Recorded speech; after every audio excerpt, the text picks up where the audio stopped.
Sheldon Cooper was clearly scarred by his childhood, but did he sometimes exaggerate the truth, or is his famous eidetic memory not as perfect as he claimed? Or did the writers of young Sheldon just forget some things? On The Big Bang Theory, Sheldon Cooper has more than his fair share of eccentricities, like his favorite seat on the couch or his habit of always knocking on a door 3 times. And of course, there's the soft kitty song that he sings whenever he or someone else is sick. As he recounts, it's a children's lullaby that his mother used to sing to him. When Penny gets hurt in one episode and wants Sheldon to sing it to her, he refuses, insisting that it's only for when someone is ill, not injured. Injured and drugged is a kind of sick. Young Sheldon offers a rendition of Soft Kitty in a Season 1 episode when Sheldon gets the flu. But there's also another use of the song in the Season 6 episode Teen Angst and a Smart Boy Walk of Shame, which presents a bit of a conflict with Sheldon's earlier comments on Big Bang. In that episode, Mandy is having problems getting baby Cece to stop crying, and Sheldon decides that he can do a better job. His trick is to sing Soft Kitty, even though Cece isn't actually sick. Does this mean that Sheldon lied to Penny? Or is it just simply a case of him breaking his own rule because of a crying baby emergency? Are you freaking kidding me? I'm not happy about it either. When young Sheldon was first announced, Big Bang Theory fans probably expected the supporting cast to include younger versions of Sheldon's family and friends. And while that certainly turned out to be true, there are also a handful of new characters who became central to the show. One of the most important is Dr. John Sturgis, a college professor whom Sheldon becomes particularly close with. Played by Wallace Shawn, Dr. Sturgis develops into a mentor to young Sheldon by encouraging him in ways that few in his life ever have. He's a rare adult who appreciates Sheldon's genius and is almost a father figure in some ways. Considering their close relationship, many fans thought that his importance to Sheldon's childhood presented a pretty gaping plot hole for The Big Bang Theory. After all, if Dr. Sturgis is so important to his formative years, why does an adult Sheldon ever mention him? The real reason, of course, is that Dr. Sturgis hadn't been created yet, but the writers of young Sheldon still managed to eventually close that plot hole. In the Season 6 episode Little Green Men and a Fellow's Marriage Proposal, Sheldon has a bit of a falling out with Dr. Sturgis over his search for intelligent life in space, and he even goes so far as to formally dismiss him as his mentor. I understand. Throughout the 12-season run of The Big Bang Theory, Sheldon has a variety of favorite items, including his safety whistle. In the Season 8 episode The Skywalker Incursion, it's revealed that he got the whistle from his girlfriend, Amy. It's one of several bathroom safety items he keeps in his public restroom kit that also includes an occupied sign in multiple languages and a hand mirror. Clearly, Amy knows him well enough to get him such an appropriate gift. The problem is that he already has the exact same whistle decades earlier. In the Season 3 Young Sheldon episode Body Glitter and a Mall Safety Kit, Sheldon is heading to the mall with Missy and Paige when he shows the 2 girls the contents of his backpack. There's a pair of earplugs as well as some wet naps and that trusty whistle. So did Amy give him the whistle, or did he already have it? Perhaps he lost the original and Amy managed to find a pitch-perfect replica. Unfortunately, there's no direct explanation, and we're left to chalk this one up to the writers failing to keep their continuity straight. While most of The Big Bang Theory focuses on Sheldon and his friends in California, the wider Cooper clan occasionally appear as guest stars. Sheldon's older brother Georgie and twin sister Missy pop up a few times, as does his mother Mary. On young Sheldon, though, they're the main players, and the living situation in the prequel initially presented a bit of a plot hole. In The Big Bang Theory Season 1 episode The Pork Chop Indeterminacy, Sheldon tells a story about how he used an easy bake oven to keep his sister out of his bedroom when they were kids. Flash forward or back to young Sheldon, though, and it seems that the writers had forgotten about that detail, as the Cooper twins are sharing a room. But the writers eventually wised up in Season 5. When Georgie moves into the garage, Missy moves into Georgie's old bedroom, which sets up the situation that Sheldon eventually describes on The Big Bang Theory. Can I sleep on your floor? Come on.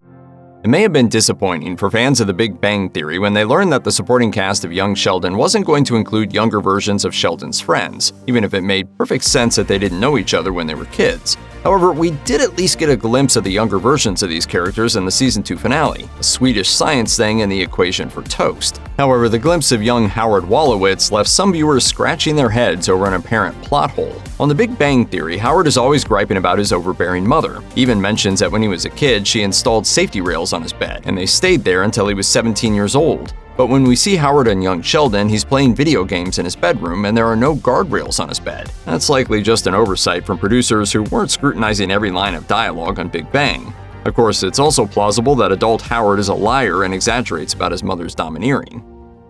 Sheldon's parents don't have a huge part to play on The Big Bang Theory, although Laurie Metcalf had a recurring role as his mother Mary over the course of the series. Nevertheless, Sheldon's tough childhood is mentioned here and there, particularly when it comes to his parents' rocky relationship. This includes catching his father in bed with another woman, while his parents' constant fights are something he mentions more than once. When young Sheldon began, though, some fans thought it was taking place in an alternate reality. That's because Mr. and Mrs. Cooper seem to have a rather pleasant, otherwise ordinary sitcom marriage. For longtime Big Bang Theory enthusiasts, this didn't sit well, because it didn't really square with what had been established from adult Sheldon's recollections. But as young Sheldon progressed, it slowly but surely covered up that gaping plot hole as cracks formed in Mary and George Sr.'s marriage. In separate incidents, both Mary and George are caught spending time with someone else, though it's not outright cheating. They may be emotional affairs, and they certainly led to some fierce arguments. Over time, the idyllic home life of the Coopers becomes more contentious. To be clear, though, Sheldon never actually catches his father in quite the compromising position that he later described. However, young Sheldon producer Steve Holland explained to TV Line that Sheldon may have thought that his dad was cheating the time he walked in on his parents when they were role-playing. I never talked to my father about what I saw that day, but from then on, I added extra knocks so people could get their pants on. The Big Bang Theory may be set during Sheldon Cooper's adult years, but there are plenty of tidbits about his childhood that are revealed over the course of the series. For example, we learn quite a bit during the first appearance of his mother, Mary. According to her, one of the big incidents in Sheldon's formative years is the time when he was 13 and he built a sonic death ray that upset the family dog. And when Missy Cooper first appears, she also mentions the family dog, who would often whine and later had to be put down. But when young Sheldon premiered, the Coopers didn't have any dogs at all. Perhaps they could have adopted one in a later season, but that didn't happen either. And in fact, there's an entire Season 1 episode centered around Sheldon's abject fear of pooches. Titled A Dog, a Squirrel, and a Fish Named Fish, the half-hour features the Coopers agreeing to dog sit for a relative. Sheldon tries his best to overcome his phobia, but it's all ultimately to no avail. He licked me! He licked me! The dog licked my tongue! I can still taste it! Call 911! Sheldon had plenty of behavioral quirks on The Big Bang Theory, but one thing that's never really questioned about him that perhaps should have been is how he's never really in any financial need. His job as a theoretical physicist at Caltech is certainly a fine career, but it's not one that would make him exceedingly wealthy. And yet he has an impressive apartment in an expensive area of California, and he often seems to have large sums of cash just lying around. At one point, he loans Penny a significant amount without so much as a second thought. Fortunately, young Sheldon manages to explain this curiosity in its own sly way. On the prequel series, Annie Potts plays Sheldon's grandmother, affectionately known as Meemaw, who runs a successful laundromat business. It's not long before it becomes clear that the laundromat is really just a front for a backroom casino. In one episode, Meemaw gives both Sheldon and Missy a large amount of money, and she strongly suggests that when she dies, she'll leave them both with a significant inheritance. There's an inheritance too? Well, it depends on how you treat me in my golden years. Considering Sheldon's close relationship with Meemaw, it stands to reason that he could be in store for a larger share than either of his siblings. Meemaw does appear on The Big Bang Theory with June Squibb playing her, so she's not dead at that point, but maybe she gave Sheldon a head start on his windfall. Among all the contradictions and plot holes between The Big Bang Theory and young Sheldon, there's one big one that fans just cannot excuse. It involves a major celebrity guest star whom Sheldon idolizes for his immense genius, astrophysicist Stephen Hawking. With the possible exception of Leonard Nimoy, Hawking is probably Sheldon's biggest idol, and he actually shows up on Big Bang, as Sheldon meets him for the first time and fawns over him like a giddy school kid. Oh gosh golly, I made a boo-boo. And I gave it to Stephen Hawking.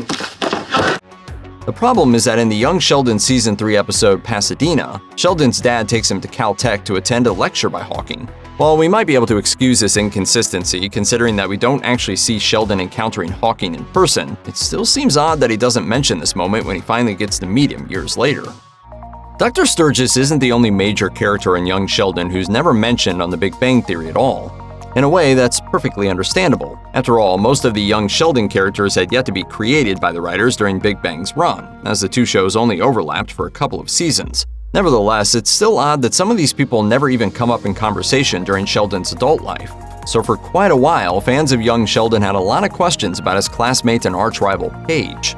Even if Paige is only present in Sheldon's life during his childhood, it stands to reason that his old nemesis would be someone he might talk about later in life. Fortunately, later seasons of young Sheldon go a long way towards solving the riddle of why he never mentions her on Big Bang. Some viewers theorize that Paige died at a young age and that the trauma may have prompted Sheldon to avoid the subject altogether. But the Season 5 episode, A Solo Peanut, A Social Butterfly and the Truth, offers a different explanation. Like Sheldon, Paige possesses a genius-level intellect and attends college at a young age. But on this episode, she drops out of school after becoming too frustrated by her outsider status. For many fans, this means that Sheldon is the victor in their rivalry, and thus he doesn't really feel the need to dwell on her anymore.